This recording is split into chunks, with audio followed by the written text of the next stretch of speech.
जय श्री श्याम भक्तों, श्रीमद् भागवत गीता जी के 6 अध्याय का महात्म सुनते हैं। श्री भगवान कहते हैं, सुमुखी, अब मैं 6 अध्याय का महात्म बतलाता हूँ, जिसे सुनने वाले मनुष्य के लिए मुक्ति करतलगत हो जाती है। गोदावरी नदी के तट पर प्रतिष्ठानपुर नामक एक विशाल नगर है, जहाँ मैं पिप्पलेश के नाम से विख्यात होकर रहता हूँ। उस नगर में जानश्रुति नामक एक राजा रहते थे, जो भूमंडल की प्रजा को अत्यंत प्रिय थे। उनका प्रताप मार्तंड मंडल के प्रचंड तेज के समान जान पड़ता था। प्रतिदिन होने वाले उनके यज्ञ के धुएं से नंदन वन के कल्प वृक्ष इस प्रकार काले पड़ गए थे, मानो राजा की असाधारण दानशीलता देखकर वे लज्जित हो गए हो। उनके यज्ञ में प्राप्त पुरोडासक के रसास्वादन में सदा आसक्त होने के कारण देवता लोग कभी प्रतिष्ठानपुर को छोड़कर बाहर नहीं जाते थे। उनके दान के समय छोड़े हुए जल की धारा प्रताप रूपी तेज और यज्ञ के धुएं से पुष्ट होकर मेघ ठीक समय पर वर्षा करते थे। उस राजा के शासन काल में ईतियों के लिए कहीं थोड़ी भी स्थान नहीं मिलता था और अच्छी नीतियों का सर्वत्र प्रसार होता था। वे बावली कुएं और पोखरे खुदवाने के बहाने मानो प्रतिदिन पृथ्वी के भीतर की निधियों का अवलोकन करते थे। एक समय राजा के दान, तप, यज्ञ और प्रजापालन से संतुष्ट होकर स्वर्ग के देवता उन्हें वर देने के लिए आए। वे कमल नाल के समान उज्ज्वल हंसों का रूप धारण कर अपनी पांखें हिलाते हुए आकाश मार्ग से चलने लगे। बड़ी उतावली के साथ उड़ते हुए वे सभी हंस परस्पर बातचीत भी करते जाते थे। उनमें से भद्राश्व आदि 2-3 हंस बेग से उड़कर आगे निकल गए। तब पीछे वाले हंसों ने आगे जाने वाले को संबोधित करके कहा, अरे भाई भद्राश्व, तुम लोग बेग से चलकर आगे क्यों गए? यह मार्ग बड़ा दुर्गम है, इसमें हम सबको साथ मिलकर चलना चाहिए। क्या तुम्हें दिखाई नहीं देता? यह सामने ही पुण्य मूर्ति महाराज जानश्रुति का तेज पुंज अत्यंत स्पष्ट रूप से प्रकाशमान हो रहा है। उस तेज से भस्म होने की आशंका है, अतः सावधान होकर चलना चाहिए। पीछे वाले हंसों के ये वचन सुनकर आगे वाले हंस हंस पड़े और उच्च स्वर से उनकी बातों की अवहेलना करते हुए बोले, अरे भाई, क्या इस राजा जानश्रुति का तेज ब्रह्मवादी महात्मा रेक्व के तेज से भी अधिक तीव्र है? हंसों की ये बातें सुनकर राजा जानश्रुति अपने ऊंचे महल की छत से उतर गए और सुखपूर्वक आसन पर विराजमान हो अपने सारथी को बुलाकर बोले, जाओ, महात्मा रेक्व को यहाँ ले आओ। राजा का यह अमृत के समान वचन सुनकर मह नामक सारथी प्रसन्नता प्रकट करता हुआ नगर से बाहर निकला। सबसे पहले उसने मुक्तिदायिनी काशीपुर की यात्रा की, जहां जगत के स्वामी भगवान विश्वनाथ मनुष्य को उपदेश दिया करते थे। उसके बाद वह गया क्षेत्र में पहुंचा, जहां प्रफुल्ल नेत्र वाले भगवान गदाधर संपूर्ण लोकों का उद्धार करने के लिए निवास करते थे। तदनंतर नाना तीर्थों में भ्रमण करता हुआ सारथी पापनाशिनी मथुरापुरी में गया।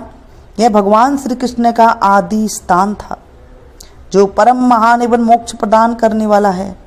वेद और शास्त्रों में वह तीर्थ त्रिभुवनपति भगवान गोविंद के अवतार स्थान के नाम से प्रसिद्ध है। नाना देवता और ब्रह्मर्षि उसका सेवन करते हैं। मथुरा नगर कालिंदी यमुना के किनारे शोभा पाते हैं। उसकी आकृति अर्धचंद्र के समान प्रतीत होती है। वह सब तीर्थों के निवास से परिपूर्ण है। परम आनंद प्रदान करने के कारण सुंदर प्रतीत होता है। गोवर्धन पर्वत के होने से मथुरा मंडल की शोभा और भी बढ़ गई है। वह पवित्र वृक्षों और लताओं से आवृत है। उसमें बाहर वन है। वह परम पुण्यमय तथा सबको विश्राम देने वाला श्रुतियों के सारभूत भगवान श्री कृष्ण की आधार भूमि है। तत्पश्चात मथुरा से पश्चिम और उत्तर दिशा की ओर बहुत दूर तक जाने पर सारथी को काश्मीर नामक नगर दिखाई दिया, जहां शंख के समान उज्जवल गगनचुंबी महलों की पंक्तियां भगवान शंकर के अट्टहास की भांति शोभा पाती है, जहाँ ब्राह्मण के शास्त्रीय आलाप सुनकर मूक मनुष्य भी सुंदर वाणी और पदों का उच्चारण करते हुए देवताओं के समान हो जाते हैं, जहाँ निरंतर होने वाले यज्ञ धूल से व्याप्त होने के कारण आकाश मंडल मेघों से धुलते रहने पर भी अपनी कलीमा नहीं छोड़ते, जहाँ उपाध्याय के पास आकर छात्र जन्मकालीन अभ्यास से ही संपूर्ण कलाएं स्वतः पढ़ लेते हैं, तथा जहाँ मणिकेश्वर नाम से प्रसिद्ध भगवान चंद्रशेखर देहधारियों को वरदान देने के लिए नित्य निवास करते हैं। काश्मीर के राजा माणिक्येश ने दिग्विजय में समस्त राजाओं को जीतकर भगवान शिव का पूजन किया था, तभी से उनका नाम मणिकेश्वर हो गया है। उन्हीं के मंदिर के दरवाजे पर महात्मा रेक्व एक छोटी सी गाड़ी पर बैठे अपनी अंगों को खुजलाते हुए वृक्ष की छाया का सेवन कर रहे थे। इसी अवस्था में सारथी ने उन्हें देखा। राजा के बताए हुए भिन्न भिन्न चिन्हों से उसने शीघ्र ही रेक्व को पहचान लिया और उनके चरणों में प्रणाम करके कहा, ब्राह्मण, आप यदि स्थान पर रहते हैं, आप किस स्थान पर रहते हो? आपका पूरा नाम क्या है? आप तो सदा स्वच्छंद विचरने वाले हो, फिर यहाँ किस लिए ठहरे हैं? इस समय आपका क्या करने का विचार है? सारथी के वचन सुनकर परम आनंद से निमग्न महात्मा रेक्व ने कुछ सोचकर उससे कहा, यद्यपि हम पूर्ण काम हैं, हमें किसी वस्तु की आवश्यकता नहीं है, तथापि कोई भी हमारी मनोवृत्ति के अनुसार परिचर्या कर सकता है। रेक्व के हार्दिक अभिप्राय को आदर पूर्वक ग्रहण करके सारथी धीरे से राजा के पास चला गया।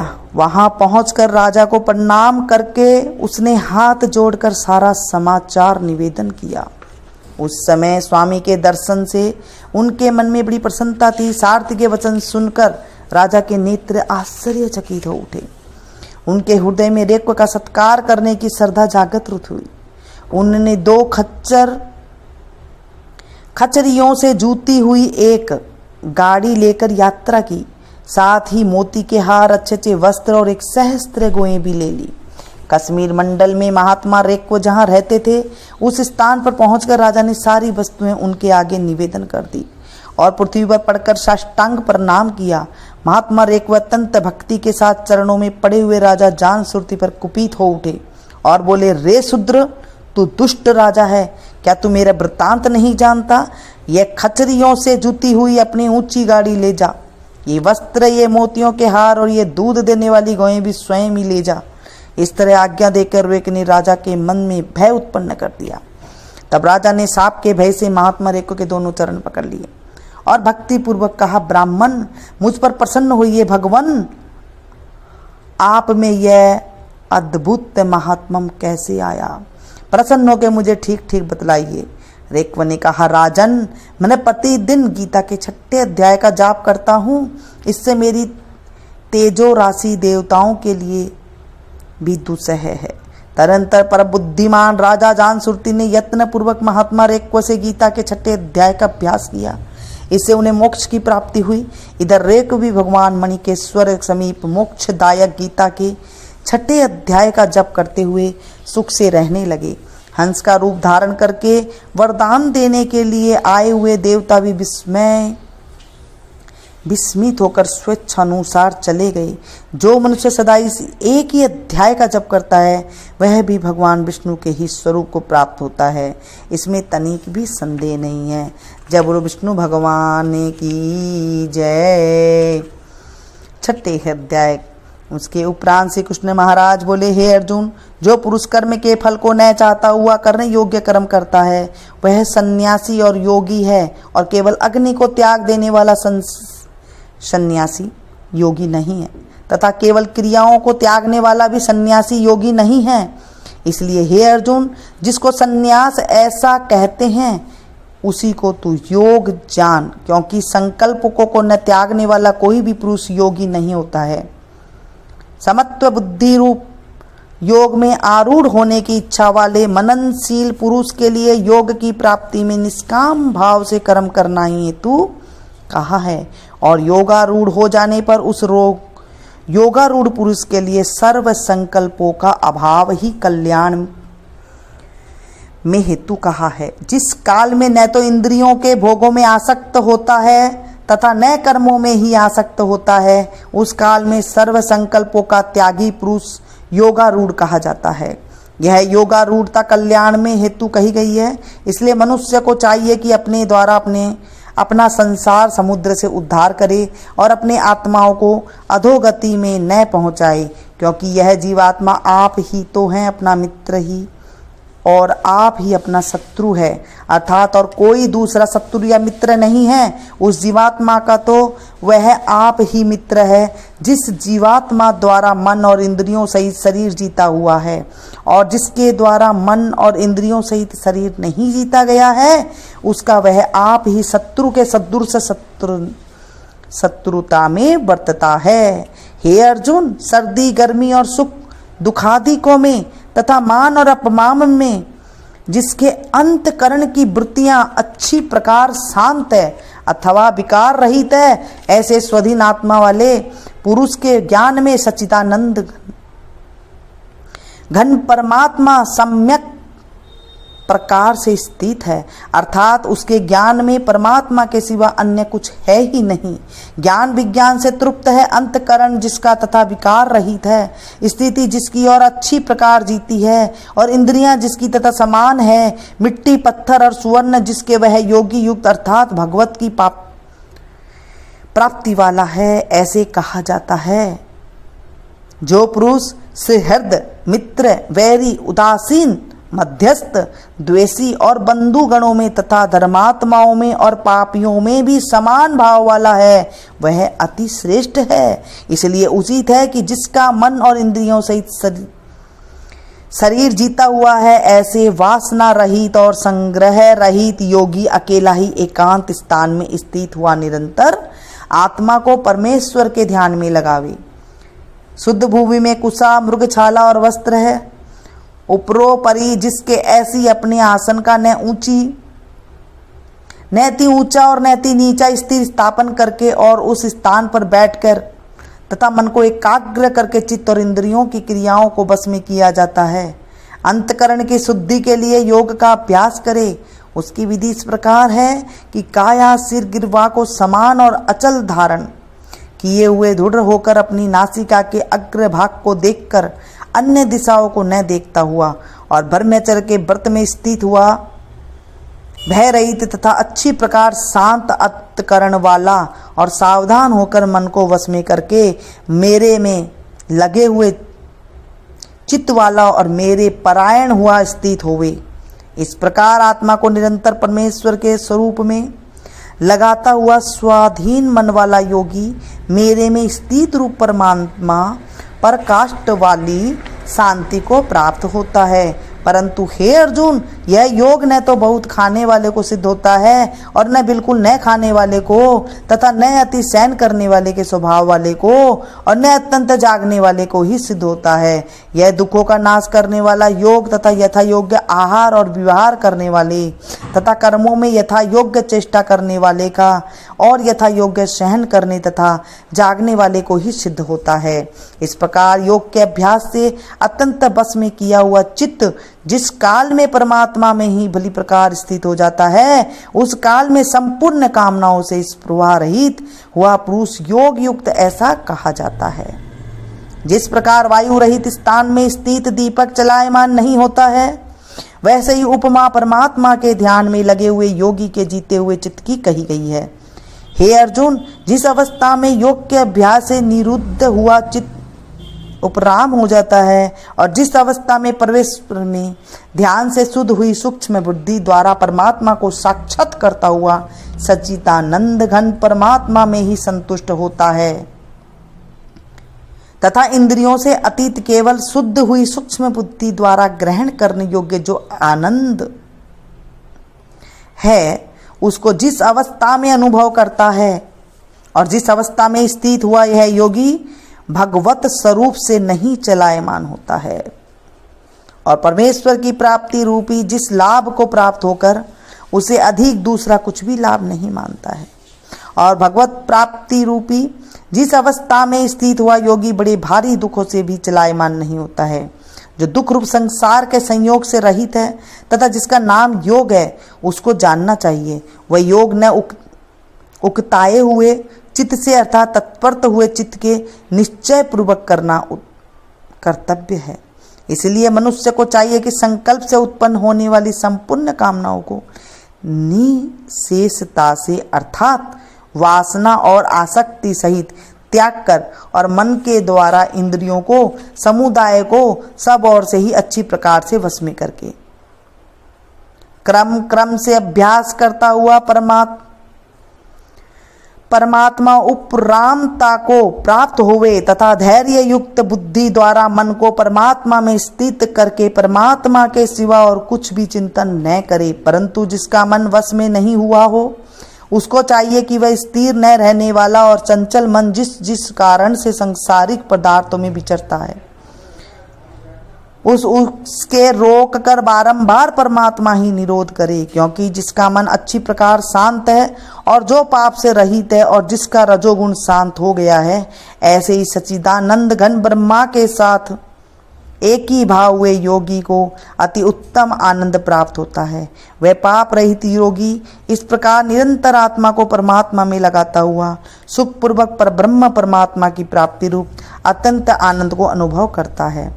हे अर्जुन, सर्वव्यापी अनंत चेतने में एक ही भाव से स्थित रूप योग से युक्त हुए आत्मा वाला तथा सब में समभाव से देखने वाले योगी आत्मा को संपूर्ण भूतों में बर्फ के जल के सदृश व्यापक देखता है और संपूर्ण भूतों को आत्मा में देखता है। अर्थात जैसे स्वप्न से जगा हुआ पुरुष स्वप्न के संसार को अपने अंतर्गत संकल्प के आधार देखता है, वैसे ही वह पुरुष संपूर्ण भूतों को अपने सर्वव्यापी अनंत चेतन आत्मा के अंतर्गत संकल्प के आधार देखता है।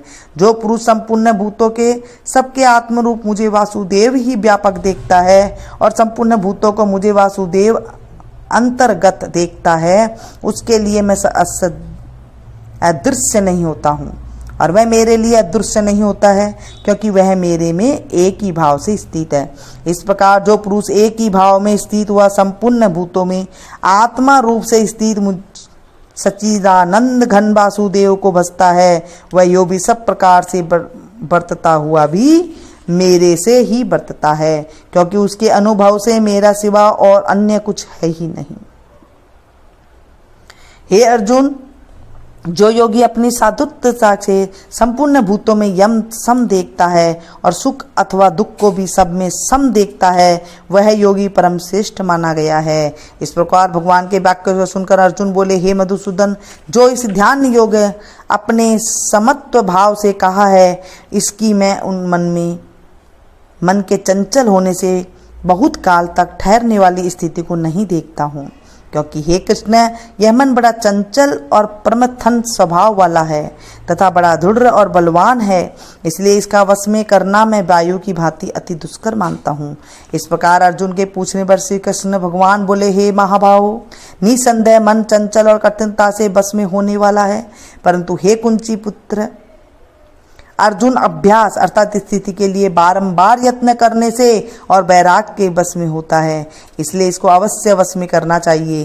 क्योंकि मन को बस में न करने वाले पुरुष द्वारा योग दुष्प्राप्य है, अर्थात प्राप्त होना कठिन है, और स्वाधीन मन वाले प्रयत्नशील पुरुष द्वारा साधन करने से प्राप्त होना सहज है। यह मेरा मत है। इस पर अर्जुन बोले, हे कृष्ण, योग से चलायमान हो गया है मन जिसका, ऐसा शिथिल यत्न वाला श्रद्धा युक्त पुरुष योग की सिद्धि को अर्थात भगवान साक्षात्कार को न प्राप्त होकर किस गति को प्राप्त होता है? हे महाबाहो, क्या वह भगवत प्राप्ति के मार्ग में मोहित हुआ आश्रय रहित पुरुष छिन्न भिन्न बादलों की भांति दोनों ओर से अर्थात भगवत प्राप्ति और संसार की भोगों से भ्रष्ट हुआ नष्ट तो नहीं हो रह जाता है? हे कृष्ण, मेरे इस संशय को संपूर्णता से छेदन करने के लिए आप ही योग्य है, क्योंकि आपके सिवा दूसरा इस संशय का छेदन करने वाला मिलना संभव नहीं है। इस प्रकार अर्जुन के पूछने पर श्री कृष्ण भगवान बोले, हे पार्थ, उस पुरुष का न तो इस लोक में और न परलोक में ही नाश होता है, क्योंकि हे प्यारे, कोई भी शुभ कर्म करने वाला अर्थात भगवत अर्थ कर्म करने वाला दुर्गति को नहीं प्राप्त होता, किंतु वह योग भ्रष्ट पुरुष पुण्यवानों के लोकों को अर्थात स्वर्गदीक उत्तम लोकों को प्राप्त होकर उनमें बहुत वर्षों तक वास करके शुद्ध आचरण वाले श्रीमान पुरुषों के घर में जन्म लेता है। अर्थात वैराग्यवान पुरुष उस लोक में न जाकर ज्ञानवान योगियों को ही कुल में जन्म लेता है। परंतु इस प्रकार का जो यह जन्म है सो संसार में निसंदेह अति दुर्लभ है। वह पुरुष वहाँ उस पहले शरीर में साधन किए हुए बुद्धि के संयोग को अर्थात समत्व बुद्धि योग के संसारों को अनायास ही प्राप्त हो जाता है और कुरुनंदन उसके प्रभाव से फिर अच्छी प्रकार भगवत प्राप्ति के निमित्त यत्न करता है।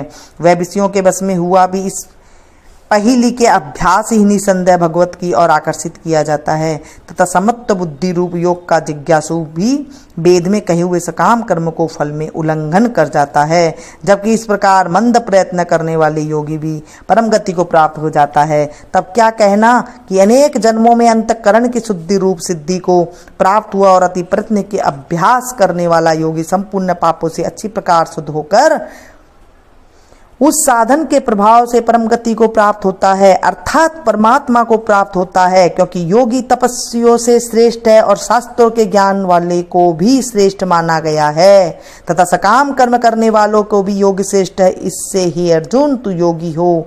हे प्यारे, संपूर्ण योगियों में भी जो श्रद्धावान योगी मेरे में लगे हुए अंतरात्मा में मेरी को निरंतर बसता है, वह योगी मुझे परम श्रेष्ठ मान